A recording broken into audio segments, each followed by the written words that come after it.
le sud de la Chine se révèle un entrelac de rivières et de brumes. Les paysages d'estampes de la province du Guangxi. Sur des centaines de kilomètres, la dentelure des reliefs calcaires impose aux rivières d'innombrables méandres.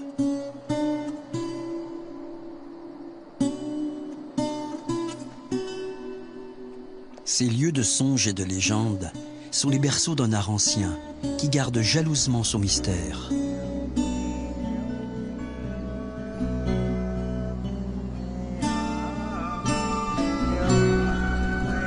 Des peintures aux pigments rouges qui ornent les parois rocheuses, souvent à des dizaines de mètres au-dessus du sol.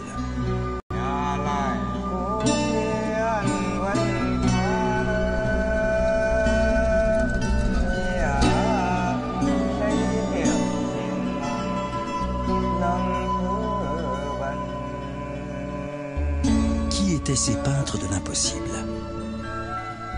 Comment sont-ils parvenus à créer de telles œuvres? Quel sens avait-elle? Pour quel culte? Quelle divinité?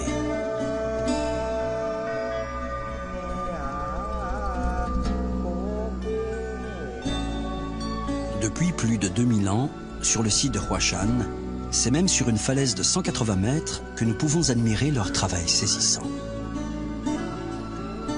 Certains affirment que Huashan signifie d'ailleurs la montagne aux peintures.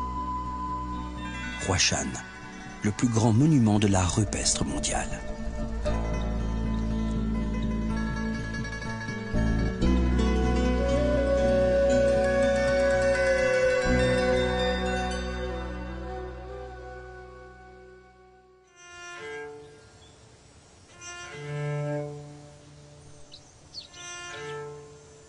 Depuis sa ferme vendéenne, l'archéologue Jean-Loïc Lequellec rêve au mystère de Huashan. Directeur de recherche au CNRS, grand spécialiste de l'art rupestre, infatigable voyageur, Jean-Loïc n'est pourtant jamais allé jusqu'à Huashan. Et s'il est impatient de s'y rendre, ce n'est pas seulement pour la beauté des sites, mais parce que l'art de cette région du monde pourrait permettre de répondre à une question pour lui essentielle. Pourquoi l'art rupestre ? Qu'est-ce que c'est que cette idée de, sur une paroi, sur une montagne, sur une falaise, de dessiner des personnages, des animaux, des signes? C'est une drôle d'idée en fait. Pourquoi? Pour qui? À destination de qui, hein? À Huashan, il y a possiblement des éléments de réponse, voilà. Notamment au moins mythologiques. Et c'est à une période et dans un endroit où on avait l'écriture. La Chine, c'est aussi intéressant pour ça, c'est que c'est un des endroits du monde où il y a eu une invention d'écriture ancienne, et donc on a des textes très anciens. Alors du coup, là, il y a peut-être une connexion qui peut se faire. Ça peut au minimum nous éclairer sur le contexte. Ça aussi, c'est rarissime. Presque nulle part au monde, on a ce genre de choses pour des périodes aussi anciennes. Mythologie, légendes, et même textes datant de près de 3000 ans, aucun autre site d'art rupestre ne rassemble autant d'indices susceptibles de percer ces mystères. Pourtant, l'art de Huashan reste peu étudié par les chercheurs occidentaux. Et c'est bien ce qui attise aussi la curiosité de Jean-Loïc. Un véritable travail d'exploration mérite d'être lancé. C'est pourquoi, avec son ami le préhistorien anglais Paul Bann, ils ont résolu de s'y rendre enfin et d'explorer ensemble les énigmes de l'art de Huashan.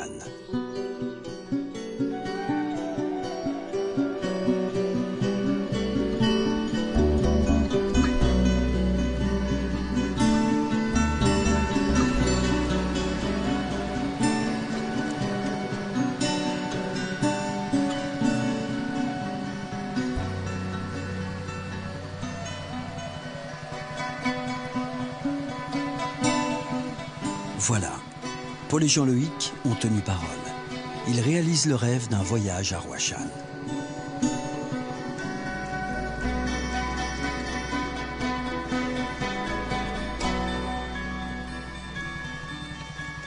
Atteindre le Guangxi, naviguer sur les eaux de la Mingjiang, découvrir la pyramide rocheuse de Huashan posée sur la rivière.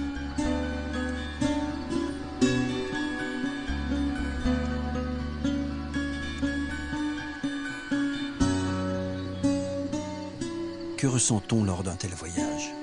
Rencontre-t-on ce pays de légende décrit dans les textes? Peut-on répondre enfin à toutes ces questions qui trottent dans la tête depuis des années?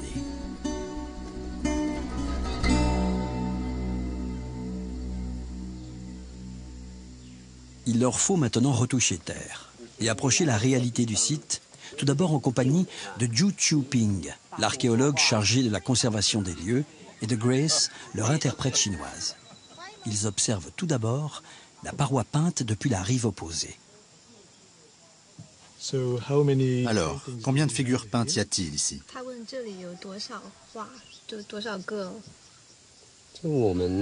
À Huashan, on a trouvé plus de 1951 peintures sur ce site. Quelle est la taille, la largeur et la hauteur de la partie peinte? De haut en bas, la paroi peinte fait 45 mètres de hauteur. Et la largeur totale est de 221 mètres. On ne voit pas très bien de là où on est, mais en fait, il y a beaucoup de petites peintures. La plus petite que j'ai mesurée fait 20 cm. En général, elle mesure entre 80 cm et 1,60 m. Beaucoup de peintures sont plus grandes que nous. Surtout, il y a celle-là qu'on voit là-bas, au-dessus de la cime des arbres. La taille du personnage est de 3,60 m. Je me demande souvent comment ils ont pu peindre des personnages aussi grands. Ça devait être très difficile. Ces dimensions impressionnantes font de la grande falaise de Huashan une œuvre exceptionnelle, unique au monde. L'une des particularités de Huashan, c'est sa monumentalité. C'est le plus grand panneau d'art rupestre au monde. C'était sûrement leur intention de créer quelque chose de sidérant, d'énorme, d'impressionnant. Le cadre, c'est tout simplement la montagne. C'est une montagne entière, si je peux dire, qui est enfin une paroi de montagne qui sert de cadre, et ça prend d'un seul coup une ampleur. Moi, en tout cas, je ne pouvais absolument pas imaginer à quoi ça pouvait ressembler sur place. C'est un très beau paysage avec ses magnifiques reliefs calcaires, propres à la Chine du Sud-Est. Et la rivière en elle-même, avec des buffles sur les rives, des pêcheurs, des cultivateurs. Huashan, bien sûr, est incroyable. Cette grande face triangulaire, tout à fait spéciale pour les peintres de l'époque. Et en se rapprochant, on peut voir des figures émerger doucement. Et plus on se rapproche, plus c'est étonnant.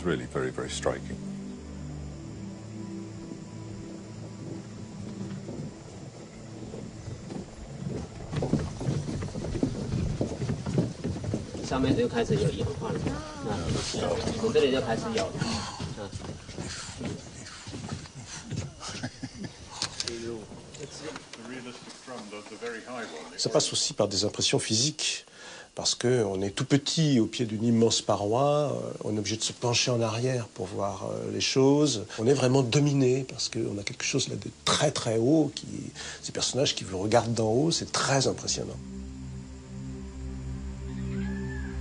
Si la montagne de Huashan représente le monument majeur de cet art ancien, Paul et Jean-Loïc découvrent, carte à l'appui, qu'il existe en fait plus de 80 sites secondaires répartis le long des deux rivières de la région, la Mingjiang et la Zhuojiang.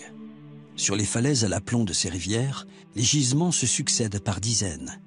Mais une douzaine de sites ont été également découverts à l'écart des rivières, sur des montagnes en pleine jungle. Car à l'origine, sur ces terres isolées, régnait la forêt tropicale. Patiemment, une civilisation rurale a réduit l'emprise forestière en façonnant un paysage agricole fait de rizières et de champs de canne à sucre. Aujourd'hui encore, l'une des principales ressources de la région.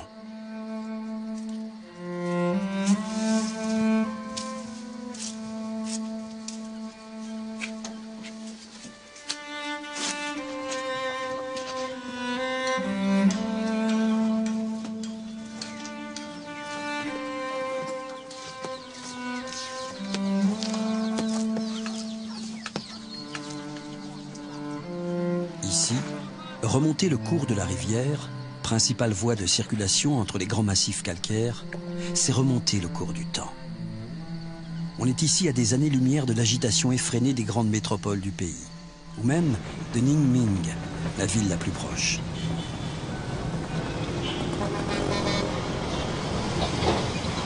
Le visiteur qui vient à Huashan doit d'abord traverser le chaos des usines et des chantiers perpétuels pour trouver un monde aux antipodes, fait de silence et de lenteur. Au rythme des rivières, il serait d'ailleurs impossible à Paul et Jean-Loïc de tout voir, d'atteindre tous les sites. Suivant les conseils de Zhu Qiuping, ils décident de cibler plutôt 2 sites caractéristiques de la région, Jushan et Gaoshan.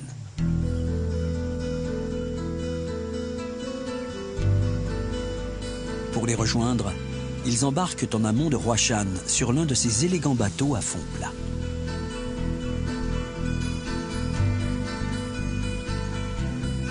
Comparé à Huashan, Jushan présente peu de panneaux ornés, mais se révèle bien plus vertigineuse encore.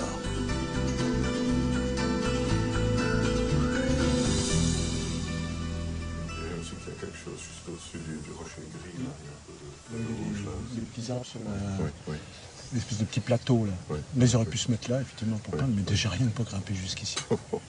Très très mystérieux, ce qui les a poussés à faire de telles acrobaties pour arriver à des hauteurs invraisemblables, pour faire des peintures qui ne sont visibles que de loin.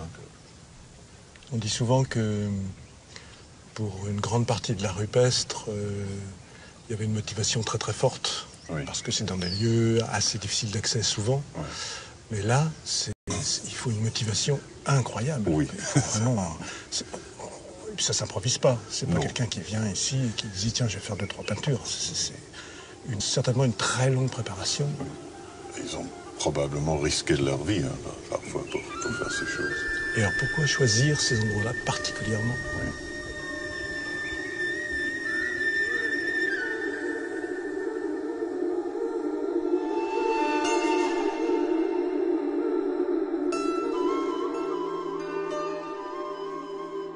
Découvrir des peintures à de telles hauteurs sur des pans de falaise qui semblent si inaccessibles est un choc. Comment ont-elles pu être réalisées? Voilà sans doute le premier grand mystère de l'art de Huashan.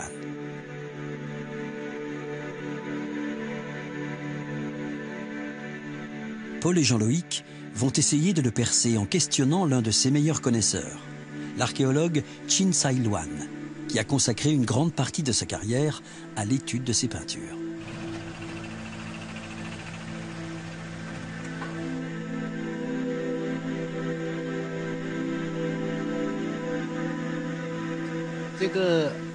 Après l'analyse de toutes les peintures de ce site, nous supposons qu'il peut y avoir différentes possibilités. La première, pour les parties basses, les peintres ont pu travailler à partir des terrasses, juste au-dessus de la rivière. Les peintures plus en hauteur, elles, ont pu être faites au moment des inondations, depuis des bateaux, ou alors depuis des échafaudages en bambou. Après, on ne trouve aucune explication, car depuis le sommet de la montagne, c'est impossible de descendre par une corde, et depuis la base, c'est impossible d'escalader. L'échafaudage en bambou est la seule explication plausible. Ici, dans le sud de la Chine, il y a beaucoup de bambou, donc la technique de l'échafaudage est très élaborée.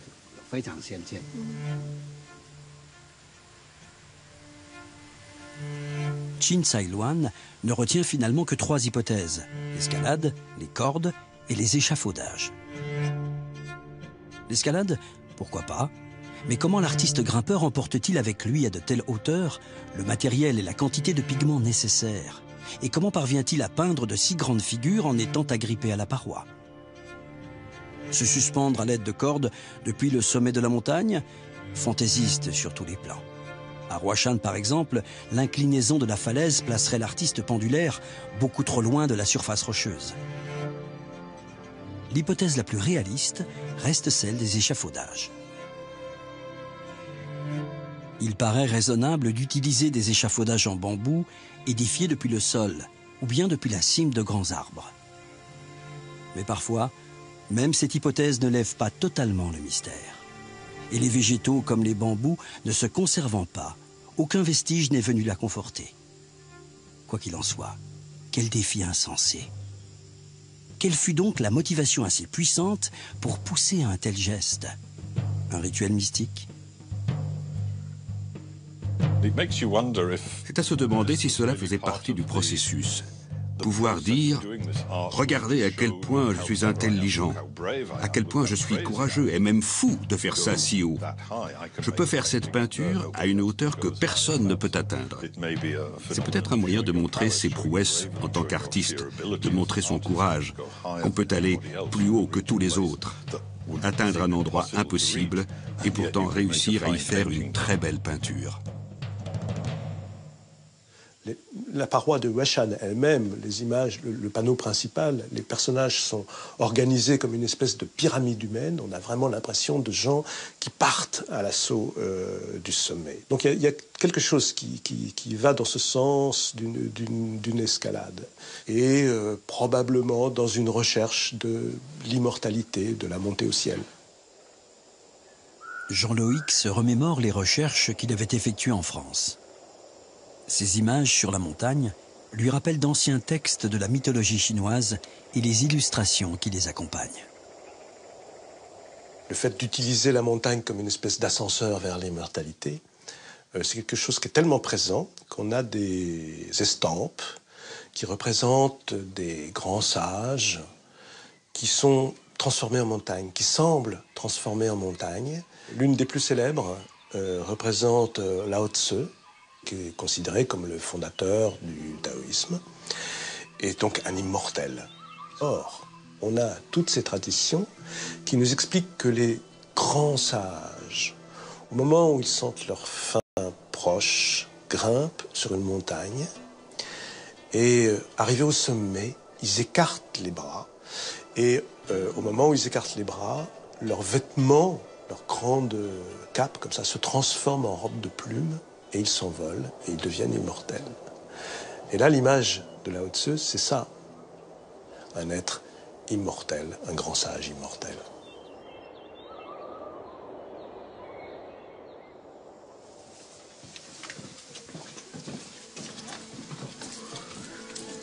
Les mythologies chinoises livrent quelques pistes sur l'imaginaire de l'époque, et pour aller plus loin, Paul et Jean-Loïc ont besoin de reprendre l'enquête à partir des figures elles-mêmes. Et d'abord une question toute simple. Qu'est-ce qui est représenté? Des scènes du quotidien?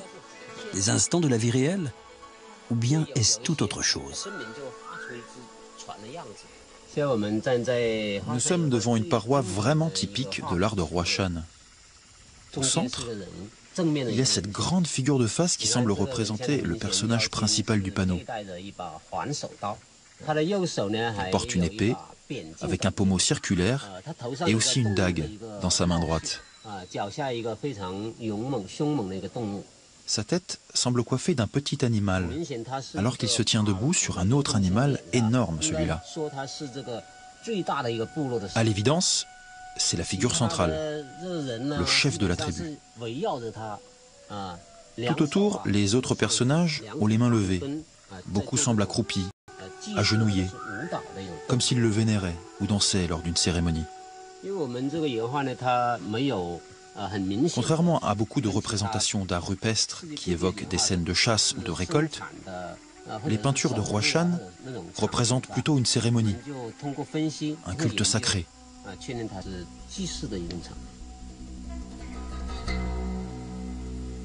Le panneau principal de Huaishan retranscrirait ainsi une grande célébration honorant des guerriers armés d'épées et perchés sur des animaux. Un culte mystérieux rendu par tout un peuple. Mais de quel peuple s'agit-il? Il nous faut replonger dans les méandres de la grande histoire chinoise. Datant de près de 2500 ans, les peintures de Huaishan ont été réalisées dans un contexte que les historiens désignent sous le nom de période des royaumes combattants. Au terme de guerres innombrables menées contre les petits royaumes indépendants des montagnes, la dynastie Qin, puis la dynastie Han, parviennent à imposer leur hégémonie.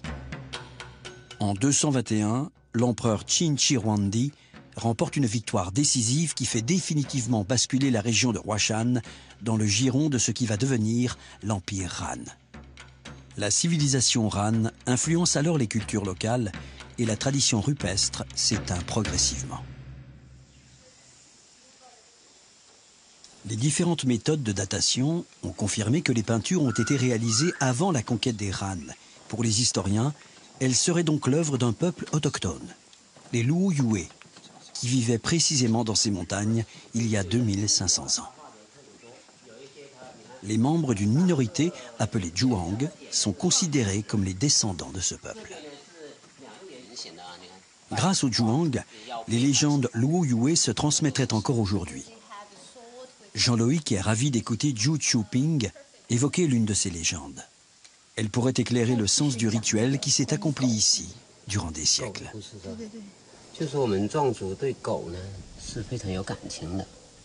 Les Zhuang vouent un véritable culte aux chiens.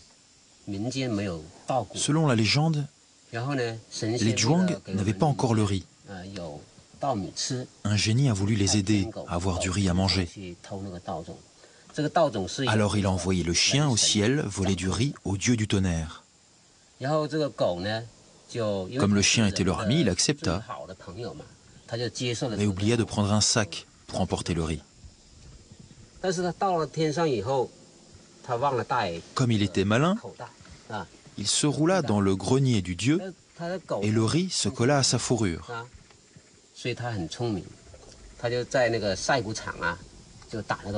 Hélas, le dieu du tonnerre le surprit et le punit. C'était un chien à 9 queues. Le dieu les lui coupa toutes sauf une.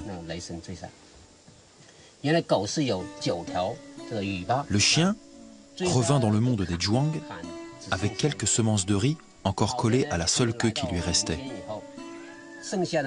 Les Zhuang les plantèrent. Et c'est là l'origine du riz que nous mangeons aujourd'hui.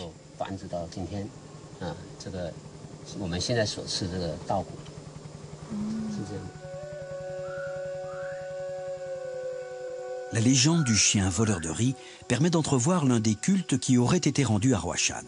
Il impliquerait le chien et le dieu du tonnerre et pointerait l'importance vitale de la culture du riz. Les scènes peintes évoqueraient-elles une mythologie agraire et non guerrière, des divinités et non des combattants? Mais Zhu Qiuping indique que les vestiges archéologiques offrent eux-mêmes des informations essentielles. Car outre les figures humaines et les chiens, d'autres types de figures se répètent sur toutes les parois ornées. Elles évoquent par exemple des cloches ou des tambours, instruments au cœur de la grande célébration représentée.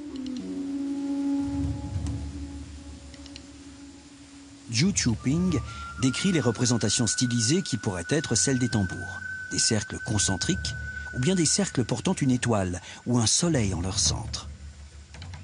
Or, un très grand nombre de véritables tambours de bronze datant de 2500 ans ont été découverts dans la région. Leur similitude avec les motifs circulaires viendrait confirmer l'époque des peintures et bien sûr leur appartenance à une culture, celle des Luo Yue. Tambour peint, tambour véritable, y aurait-il là un nouveau lien pour en apprendre un peu plus sur le grand récit de Huashan? La collection la plus complète de tambours de bronze de la province se trouve au musée des traditions populaires de Nanning. Paul et Jean-Loïc y sont accueillis par Liu Wenyi, l'un des conservateurs, et Liang Yanli, une chercheuse de son équipe. Les Luo Yue sont à l'origine de deux créations majeures. Les peintures de Huashan, mais aussi les tambours de bronze. Ces deux créations ont occupé une grande place dans leur quotidien. À cette époque, les tambours comme les peintures étaient liés à des cultes sacrés. Ils sont inséparables et nous donnent aujourd'hui un aperçu de leurs coutumes. Sur les tambours, une nouvelle figure récurrente intrigue Paul et Jean-Loïc. Sur beaucoup de tambours, il y a des statuettes de grenouilles. Or, nous n'avons pas vu de grenouilles représentées dans les peintures. Y a-t-il quand même un lien? Selon moi, les grenouilles ont été divinisées. Et la posture des personnages dans les peintures de Huashan évoque la grenouille. Les Luo Yue étaient un peuple d'agriculteurs. Pour eux, la grenouille était un animal très important. Son coassement annonce la pluie, et la pluie, c'est capital pour les cultivateurs. C'est pourquoi les Luoyué vouaient un véritable culte aux grenouilles.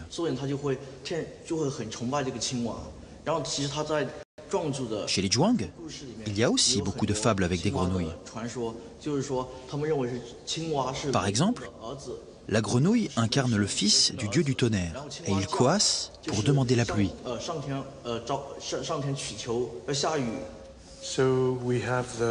Alors ici, nous avons le soleil, le tonnerre, nous avons la grenouille pour prévoir la pluie. Tout cela fait penser à une mythologie autour de l'agriculture. C'est bien ça? En fait, les tambours de bronze sont comme des livres. Ils nous montrent des scènes agraires, des scènes du quotidien, toute l'importance du rapport à la terre chez un peuple de cultivateurs. Mais alors, pourquoi placer les peintures aussi haut sur la paroi, si c'est lié à l'agriculture? Pour moi, la raison principale, c'est que les Luoyué voulaient sublimer ces éléments. C'était à l'attention des dieux, ces dieux que les Luoyué invoquaient pour obtenir de l'aide et leur prouver leur adoration.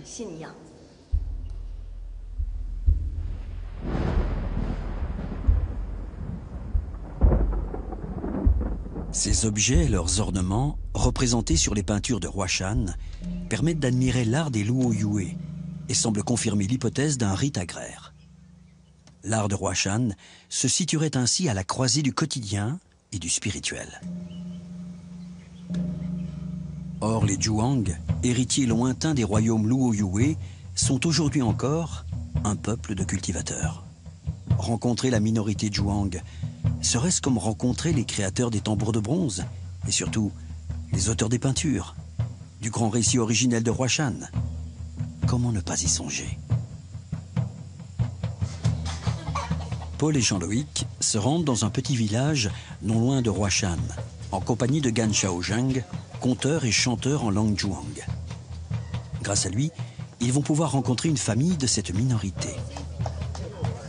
Même si la rencontre est brève, Jean-Loïc aimerait trouver quelques traces d'une continuité entre les Zhuang d'aujourd'hui et leurs lointains ancêtres.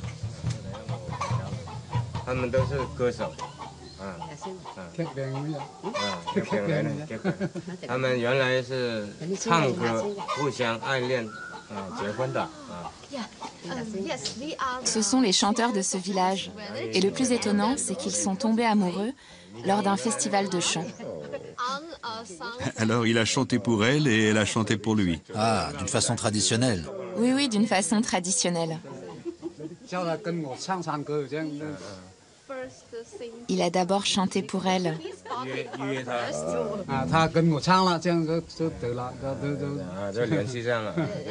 Et parce qu'il lui a plu, ils ont commencé à chanter ensemble.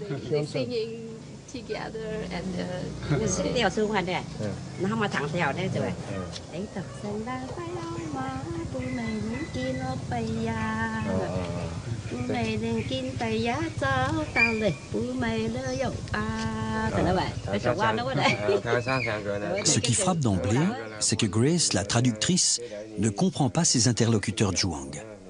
Gan Shaozheng doit faire l'interprète. Il affirme que ces villageois connaissent tous les légendes et les chants anciens transmis en langue Zhuang. Mais il est impossible en si peu de temps d'explorer un monde si vaste. Ce qui est indéniable, c'est que la langue Zhuang identifie un peuple et sa culture. Pour moi, la connexion essentielle qui est toujours présente et qui est absolument évidente, c'est la langue. Pour moi, la langue, c'est le vecteur principal de la tradition orale, par définition, donc des chants. Et donc là, on a affaire à des gens qui sont porteurs de la tradition de Zhuang à l'évidence. En fait, une partie de la tradition de Zhuang à l'évidence. Après, c'est pas étonnant que, en passant aussi rapidement, nous n'ayons pas trouvé, nous, les choses qu'on aurait vraiment souhaité trouver, le magnifique récit d'origine sur les peintures. Bon, ça aurait été un petit peu miraculeux, il faut bien le dire.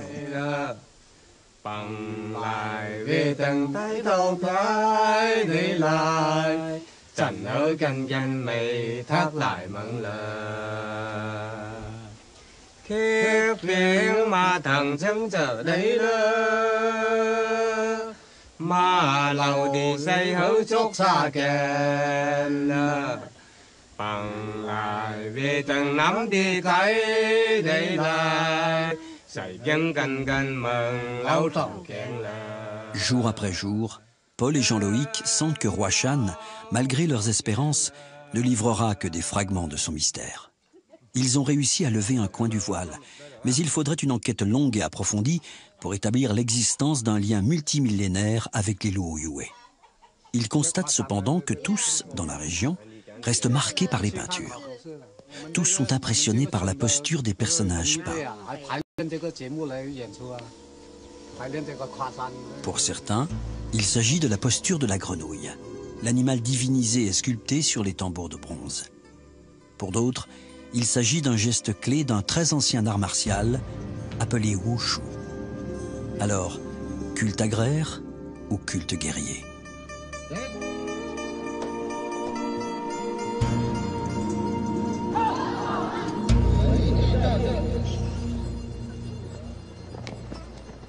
Paul et Jean-Loïc comptent en savoir plus sur l'hypothèse d'une origine guerrière des peintures, grâce à Gan Min, le chef de la police de Ningming, la ville voisine de Huashan.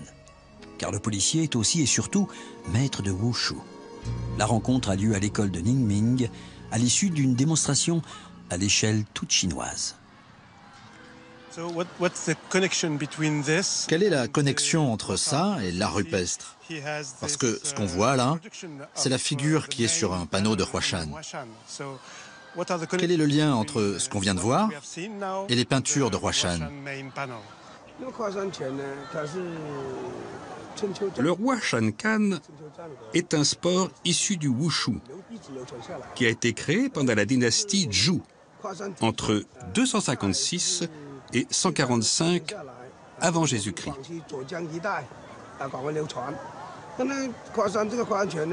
Il s'est transmis de génération en génération et s'est propagé sur tout le territoire. Il s'est développé durant la vie de nos ancêtres quand ils labouraient les champs, chassaient, se musclaient afin de résister aux agressions des autres tribus. Depuis plus de 2000 ans, le Huashan Kan se transmet par les paroles et les actes des générations précédentes aux générations suivantes. À cette époque-là, il n'y avait pas le papier. Pour enregistrer, on pouvait seulement peindre sur la roche. Ils transmettaient le wushu, mais aussi d'autres choses. Oui, bien sûr, oui, absolument. Peut-être il pourrait nous donner la leçon numéro 1, notre première leçon.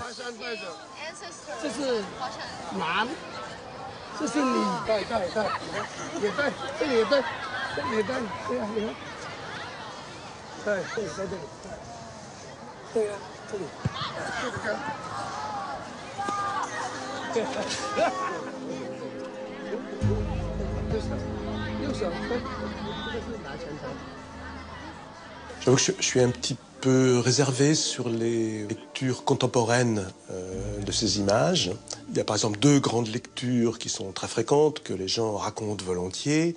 Une qui fait allusion aux grenouilles, à cause de la position des personnages qui ont les bras et les jambes symétriques comme ça et qui peuvent, si on veut, évoquer une grenouille. Pour d'autres, ça évoque le wushu, qui est une très ancienne technique de combat, etc., propre à la région, différent du wushu des autres régions, etc. Oui, aussi, si on veut, mais en fait, ça s'appuie sur vraiment presque rien, simplement cette position-là. Ça correspond simplement à une réalité actuelle où les gens éprouvent le besoin de donner un sens à ces images. Ça, c'est très important. C'est pas dans tous les endroits du monde où se trouve un art rupestre que les gens des environs, d'abord, s'y intéressent. Et non seulement s'y intéressent, mais cherchent à lui donner du sens. Et estiment que ce sens est très important et que ce sens est même essentiel pour leur propre identité.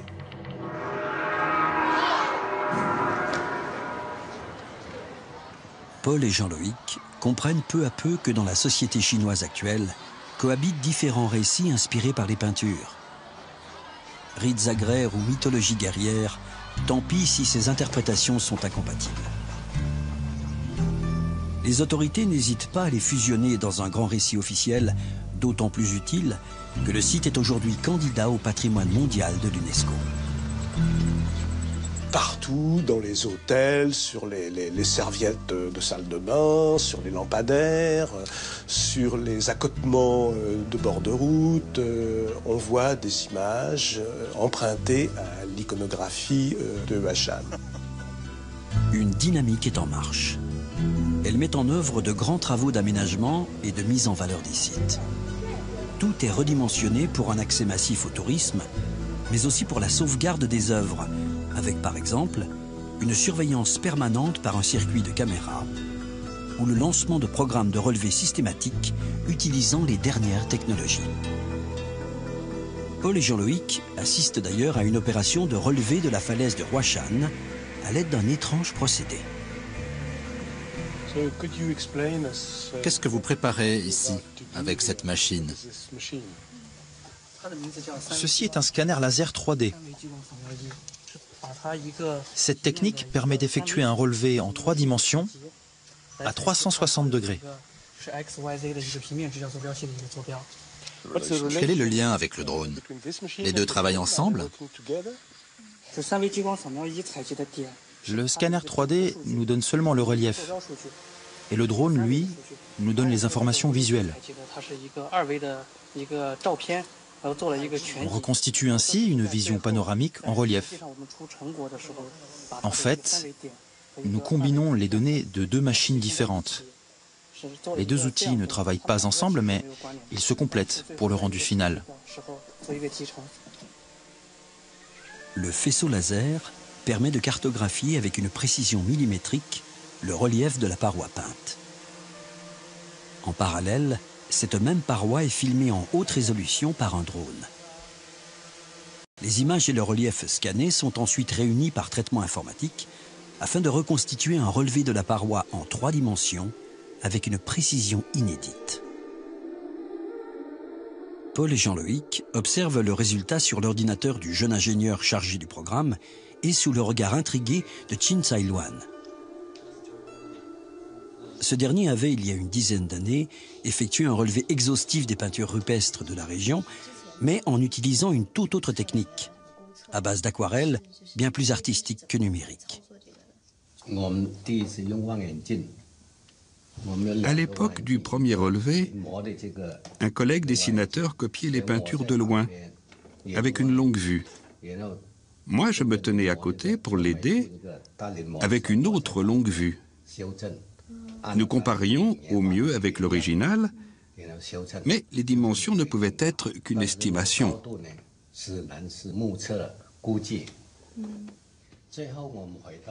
À la surprise générale, la comparaison révèle bien plus qu'une différence de méthode.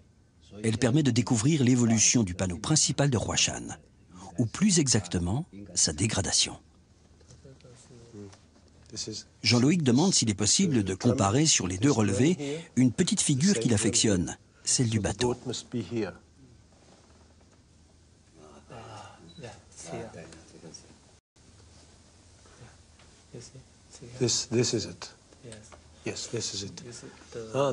C'est intéressant de comparer avec l'ancien relevé. Cette partie a disparu sous l'effet de l'érosion, de la pluie et du vent. Cette nouvelle technologie est fantastique pour produire plus d'informations, plus de données précises et aider ainsi à mieux observer la détérioration de certains des panneaux survenus durant les 30 dernières années. Jean-Loïc imagine déjà comment D-Stretch, le logiciel d'analyse colorimétrique qu'il utilise, pourrait compléter ces nouvelles techniques de scanner. En jouant sur la couleur des photographies, D-Stretch révèle en effet des motifs que superposition ou altération ont rendu quasi invisibles. Un procédé informatique qui enrichit la gamme des nouveaux outils à disposition des chercheurs. Chin Tsai-Luan propose alors de guider Paul et Jean-Loïc jusqu'à un très beau panneau situé loin de la rivière et qui est hélas presque totalement effacé. Peut-être le procédé de Jean-Loïc Permettra-t-il de redécouvrir ce panneau?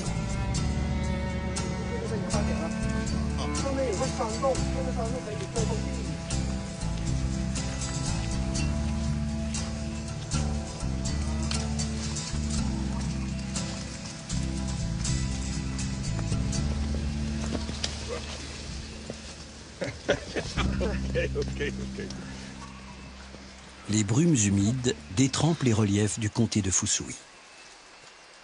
La bruine se transforme en pluie quand le petit groupe, formé autour de Paul et Jean-Loïc, tente de se frayer un chemin pour accéder au site de Balai.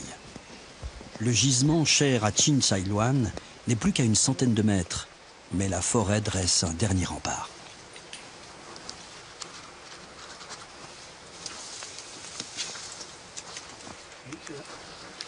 Thank you.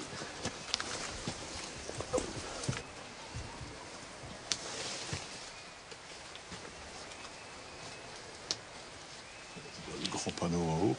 Alors, évidemment, on a perdu plein de détails. Mais c'est assez monumental hein, comme taille. Ça a dû être fait pour être vu de loin. Oui. Et on devine qu'ils ont pu atteindre ce niveau-là. En se mettant sur cette petite vire là. Oui, mais même de là, ils n'auraient jamais pu atteindre. Ils auraient pas pu faire l'oiseau. Hein. En fait, c'est pas très bien visible, surtout parce que la roche est très déformée, oui, il y a beaucoup de cupules, donc ça gêne pour la lisibilité. Oui. Mais là, je crois bien qu'avec D-Stretch, on aura un très très bon résultat. On va pouvoir rendre tout ça bien visible. Oui. Comme prévu, le panneau principal se devine plus qu'il ne se voit vraiment. L'un des plus éloquents témoignages de l'art de Huashan est en train de disparaître.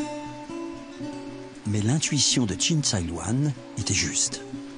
Ce que Paul et Jean-Loïc croient apercevoir, les photos vont permettre de le raviver grâce à D-Stretch, d'en révéler même les détails déjà invisibles à l'œil.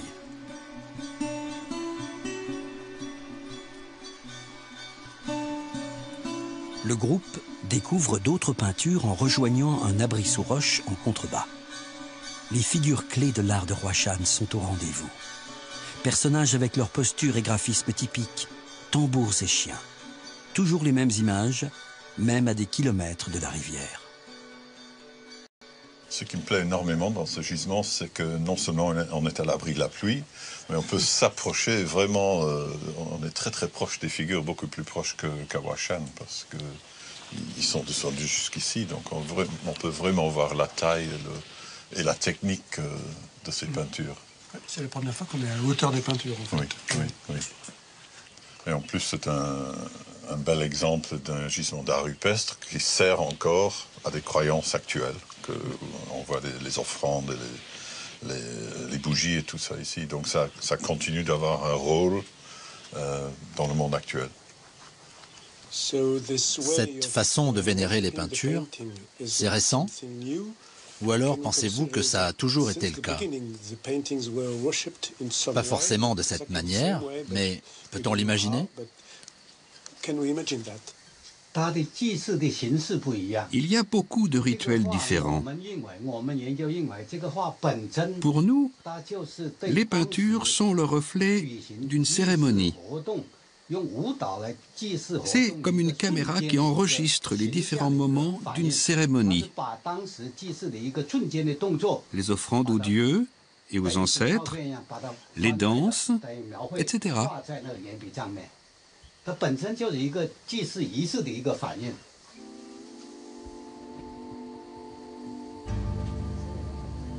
La conversation terminée, Chinsailuan se met à l'écart et entame un rituel auquel Paul et Jean-Loïc ne s'attendent pas du tout de la part d'un scientifique.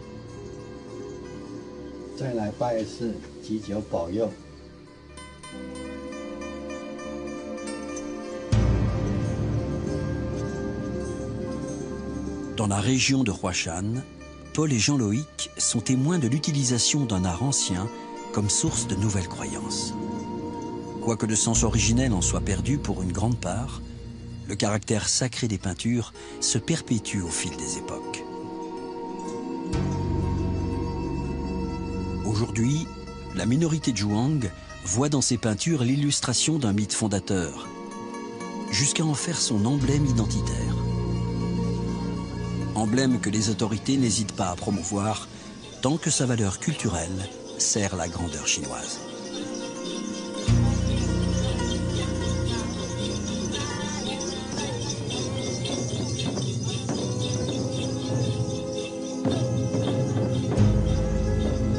Et comme tout mythe a besoin de héros, en voici deux. Huashan fête le retour des frères Zhu. Natifs de la région, les frères Zhu sont peintres plasticiens installés à Chicago et mondialement renommés. Ils sont accueillis en rockstar, car l'origine même de leur travail est intimement liée à l'art de Huashan. En 2011, Barack Obama les a choisis pour réaliser une toile à offrir au président chinois en visite officielle aux États-Unis. Aujourd'hui, les frères Zhu sont célébrés à grand renfort de médias. Ils se prêtent de bonne grâce au jeu de l'affirmation culturelle chinoise. Tout ceci, cette très ancienne peinture, a été créée par la minorité Zhuang. Et c'est pourquoi, D'une certaine manière, on se sent connecté. sans doute que ces peintures nourrissent l'esprit.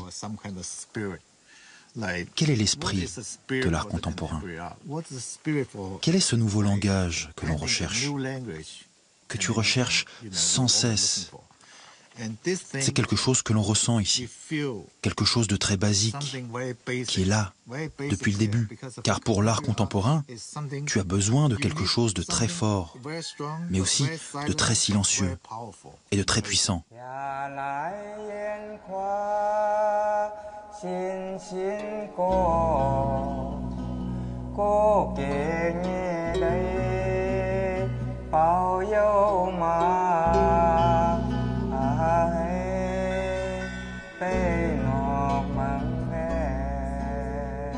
Ce jour-là, Paul et Jean-Loïc ne sont pas à Huashan pour rencontrer les frères Zhu. Mais ils connaissent leur travail et décident d'achever leur voyage en se rendant au musée d'art contemporain de Nanning. Ils y découvrent leur grande toile et y cherchent des liens avec l'art de Huashan. Le seul lien que je peux voir avec Huashan, ce sont ces deux grandes figures ici, et sans doute un tambour en dessous. Mais il ne s'agit pas du thème principal ici, c'est plutôt une allusion. Je trouve intéressant d'ailleurs que sur ce tableau, les éléments les plus proches des peintures originelles de Huashan se trouvent au centre. Et en même temps, c'est ce qu'il y a de moins visible. Et ce qui ressort de loin, c'est leur art actuel qui est inspiré de ces images, mais qui s'en est considérablement éloigné.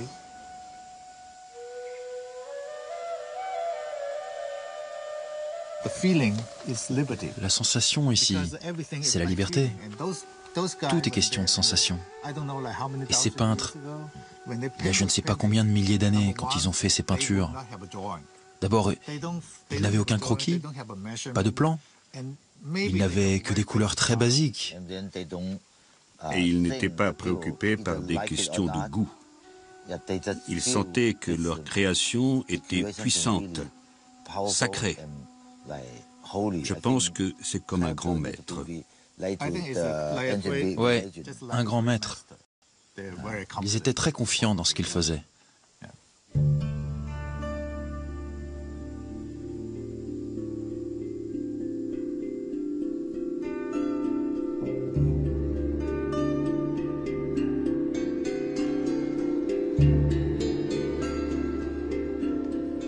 Le fait que les frères Zhu, d'une certaine manière, s'approprient l'art de Huashan, pour moi, ça relève de la même démarche, finalement, ou du même phénomène que les gens qui interprètent les anthropomorphes de Huashan comme l'ancêtre de l'art martial Wushu. Et ça relève de la même démarche que les gens qui réinterprètent les images comme des dieux ou des esprits devant lesquels maintenant on fait des prières. Ce qui me semble important, c'est que finalement cet art est toujours vivant d'une manière ou d'une autre et que des gens complètement différents lui donnent chacun un sens différent qui, d'une certaine façon, continue à le faire vivre.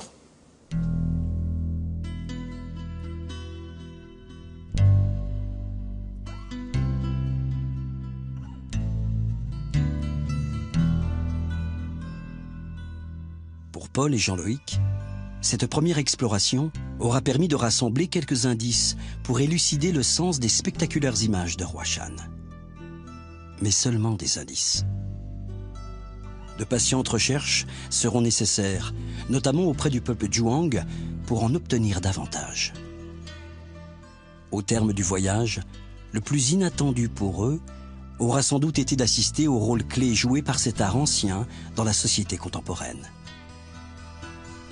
Chaque époque, chaque communauté humaine éprouve le besoin de recréer son propre récit à partir de ceux qui se sont perdus dans les méandres d'un passé trop lointain. Un processus que le travail rigoureux des chercheurs permettra de mettre en lumière. Mais si l'art de Huashan est devenu le point de ralliement de toute une communauté, c'est bien que la fascination opère. Le mystère de son geste, superbe et fou, demeure. Et il nous inspire, nous transmet un peu de son audace, même dans une société comme la société chinoise, vivant une évolution à marche forcée. Un art ancien, comme celui de Huashan, survivra aux aléas de l'histoire et ne sera pas oublié.